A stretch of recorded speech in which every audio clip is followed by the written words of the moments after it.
Hello friend, welcome back to my channel. আমি চলে এসেছি একটা রেসিপি নিয়ে। সেটা তো দেখতেই পাচ্ছ, ফুলকপি, ডিম আর আলু দেবো এর মধ্যে। তো এখন হালকা হালকা শীত, এখন ভালো লাগবে, নতুন নতুন ফুলকপি উঠেছে, ভালো লাগবে খেতে। তো আমি প্রথমেই ফুলকপিটা লবণ আর হলুদে একটু জল দিয়ে ফুটিয়ে নামিয়ে নেব। হালকা সেদ্ধ করতে দেবো না, হালকা ফুটিয়ে নেব। তো প্রথম দিকে ফুলকপিটা ভালোই লাগে। ফুলকপি ডিম দিয়ে করলেও ভালো লাগে, আর মাছ দিয়েও ভালো লাগে, আর তোমার মাটন দিয়ে করলে তাও ভালো লাগে ফুলকপিটা। তো আজকে আমি ডিম দিয়ে করছি। আর এই দেখো, ফুলকপিটা আমি ফুটিয়ে নিয়েছি, ডিমটা এবার সেদ্ধ করে নেব। তো আমরা 3 জন আছি, তো 3টে ডিম দিচ্ছি, কারণ বারবার কেউ আমরা ডিম খাই না। তো এটা আমরা ভাতে খাবো দুপুরবেলায়। তো এখন আমি 3 জনের জন্য 3টে ডিমই করে নিচ্ছি। আর আমরা তো অল্প তেলে খাই, জানো, কোলেস্ট্রলের জন্য অল্প তেলে খাই। তো তোমরা চাইলে, আমি একটু অল্প তেলেই করব, তোমরা চাইলে একটু বেশি দিয়ে করতে পারো, কিন্তু বেশি তেল না খাওয়াই ভালো, এটাই বলবো। আর এই দেখো, আলু কেটে নিয়েছি, আমি ফুলকপিটাও তুলে নিয়েছি, ধুয়ে গরম জল থেকে তুলে নিয়ে আর একবার ঠান্ডা জলে ধুয়ে নিয়েছি। আর কড়াই বসিয়ে দিয়েছি, কড়াইয়ে তেল দিয়ে নেব।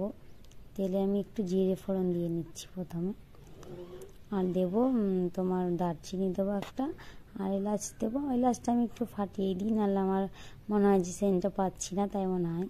তো এই দেখো, একটু এলাচটা আমি ফাটিয়ে নিয়েছি, আর 2-3 টুকরো তোমার দারচিনিগুলো দিয়ে দিয়েছি, তাহলে ফ্লেভারটা খুব ভালো আসে। পেঁয়াজগুলো দিয়ে দেবো, পেঁয়াজগুলো দিয়ে আমি ভেজে নেব। পেঁয়াজটা আমি কেটেই রেখেছি আগে, পেঁয়াজ দিয়ে দিলাম আমি। পেঁয়াজগুলো আমি লাল লাল করে ভেজে নেব। ফুলকপিতে পেঁয়াজটা লাল করে না ভাজলে ভালো লাগে না, যখন রান্নাটা হয়ে যাবে, কেমন যদি একটু কাঁচা থাকে, ওগুলোই দেখা যায়, কেমন বড় বড় হয়ে ভাসে, ওই জন্য আমার ভালো লাগে না। তো আমি পেঁয়াজটা ভেজে নিচ্ছি, লাল করেই ভেজে নেব বললাম। তো এই দেখো, পেঁয়াজটা আমার লাল হয়ে গেছে, খুব সুন্দর হয়ে লাল হয়ে গেছে, ব্রাউন হয়ে গেছে। আর এবার আমি আদা রসুন বাটা দিয়ে দেবো।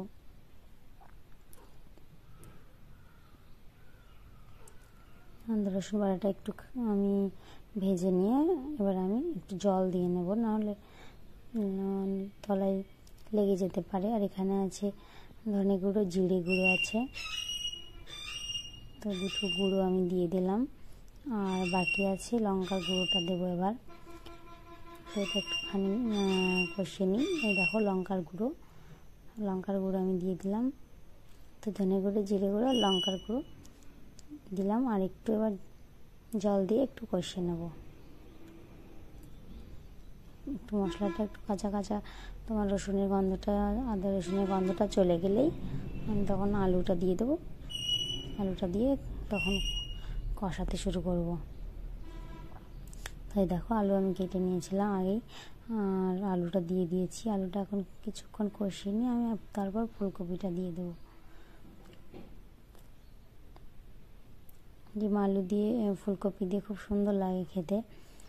তোমরা বাড়িতে ট্রাই করে দেখবে। বাড়িতে তোমরা তো করোই নিশ্চয়ই, এক একজন এক এক রকম করে করে, তো এরকমভাবে করে দেখবে, ভালো লাগবে খেতে। এই দেখো, আমি কষিয়ে নিচ্ছি, খুব সুন্দর করে কষানো হয়ে গেছে। ফুলকপিটা ভেঙেও যায়নি, খুব সুন্দর হয়ে আছে। আমি একটু ছোটো ছোটো করেই কেটে নিই, আমার খুব বড় বড় ফুলকপি কাটলে আমার ভালো লাগে না, মনে হয় যে সেদ্ধ হবে কি না, কেমন লাগে একটু ডাঁটাগুলো। তো এই দেখো, আমি এইভাবেই কেটে নিয়েছি ফুলকপিটা। এবার আমি জল দিয়ে দেবো।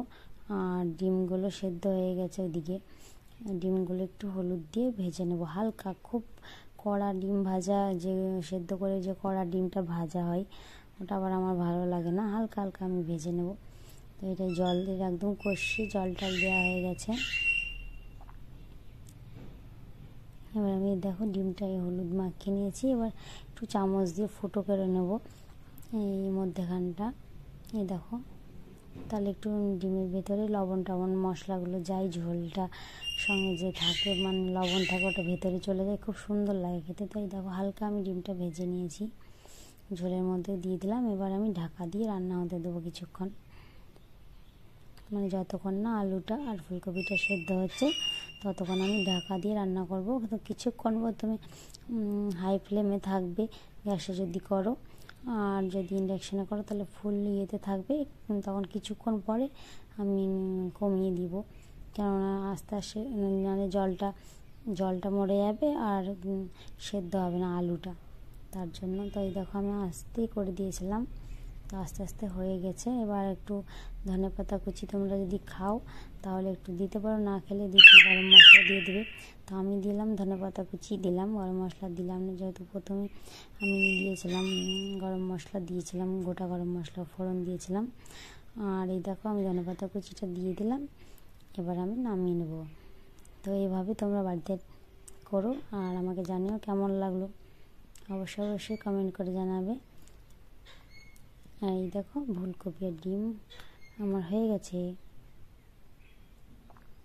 ভালো লাগলে অবশ্যই একটু লাইক কমেন্ট করো, তোমাদের লাইক কমেন্ট দেখলেই আমার ভালো লাগে, আরও ভিডিও বানাতে ইচ্ছা হয়। তো আজকে